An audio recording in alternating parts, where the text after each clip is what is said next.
Mga guys, ito may matututunan tayo ngayon. Pag magtatayo kayo ng bahay along the highway, yung national road, kailangan magsukat muna kayo mula sa sentro o sa gitna ng 10 meters papuntang gilid. Hindi kayo pwedeng pumasok doon kasi pag-aari ng gobyerno yon. Pwede kang magtayo sa labas ng 10 meters na yon na sinukat mo mula sa gitna para hindi ka magaya sa kanila. Yan o, tingnan mo sila. Pinagbag sila dahil pumasok sila sa pag-aari ng gobyerno.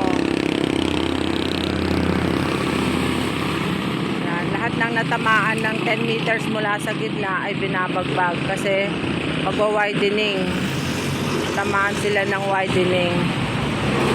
Wala tayong magagawa sa ganitong sitwasyon kasi wala tayong laban sa gobyerno lalo't wala tayong papel. Hindi tayo babayaran. Kaya mga guys, yan na.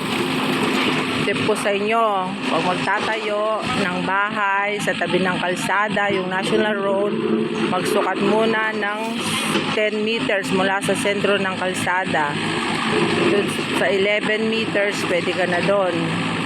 Basta hindi ka papasok sa 10 meters. Para sigurado, sa 11 meters doon mo itatayo yung bahay mo. Para kahit mag-widening, hindi ka na aabutan. Hindi ka mababagbag yan, no? Mga guys, marami yan. Lahat yan, bagbag. Babagbagin lahat yan nang walang bayad. Kasi pumasok sila sa property ng gobyerno. Pag-aari ng gobyerno na wala tayong magagawa.